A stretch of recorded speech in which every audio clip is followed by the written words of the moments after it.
Hi, I'm Mike Capizzola from the Investing Channel, and welcome to IPGo, the show where we take a look at the IPO world, past, present, and future. The long Easter weekend has eaten into the trading week in the IPO market, but there's still plenty to talk about. Let's start with the world of self-driving vehicles and the news that autonomous truck maker Simple has moved a stage closer to its much-anticipated IPO. The business, which is backed by the likes of Volkswagen, is looking to raise up to $1.05 billion through the sale of just over 27 million shares in a price range between $35 and $39 a pop. The stock is slated to list on NASDAQ with the provisional ticker TSP in an issue that's being underwritten by 13 banks and brokers led by Morgan Stanley, Citigroup, and JP Morgan.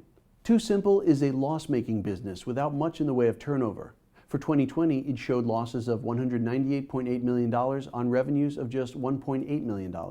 So to buy into the business and its $8 billion valuation, you have to believe in the future potential of self-driving transportation and logistics. Wall Street won't have long to make up its mind, as the deal could price and debut as soon as April 15th. Another eagerly awaited deal that will soon be upon us is the direct listing of cryptocurrency exchange Coinbase Global, which is looking to list around 115 million of its shares under the ticker COIN on the NASDAQ. The company isn't raising any new cash through the listing, and documents related to the deal indicate that shares may be worth around $343 each based on private transactions that took place up until mid-March. The company updated the markets on its current trading, saying that sales in Q1 2021 comfortably topped the $1 billion mark, a figure which exceeded the revenues it generated in the whole of 2020. The company has 56 million verified customers and had trading volumes of $335 billion in Q1, which gave it an 11.3% share in the cryptocurrency market. News also broke this week about WeWork. The company came close to IPOing in October 2019 before the deal imploded under a combination of excessive valuation and unresolved governance issues. The pandemic has hit the co-working and shared office sector hard, with many workers opting to do the 9-to-5 from their homes rather than travel. However, with the reopening of the economy on the horizon, the BOEX acquisition SPAC has struck a deal to bring WeWork to the market in a deal that will value the collaborative workspace provider at $9 billion. That's a far cry from the $47 billion that the company was aiming to float at back in 2019.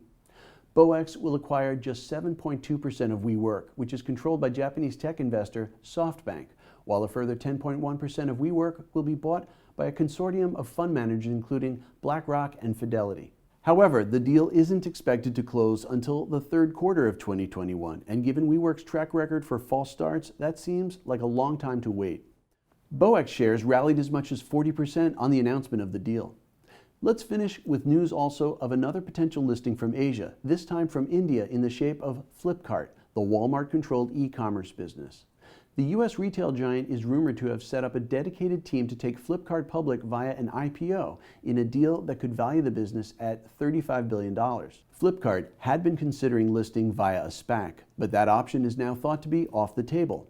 Flipkart hired former JP Morgan banker and attorney Suraj Panigrahi in late 2020 to take the project forward, and JP Morgan and Goldman Sachs are said to be in talks about advising the company on a flotation. New York is seen as the most likely place for any future listing, which could come before the end of 2021, though other venues are under consideration. However, the reception that the IPO of South Korea's Coupang Inc. received recently should be in the Big Apple's favor. That's all we have time for this week, but as usual, make sure you do your own due diligence before making any investment decisions. To find out more about our Trackstar IQ data, sign up for our free newsletter at investingchannel.com/Trackstar.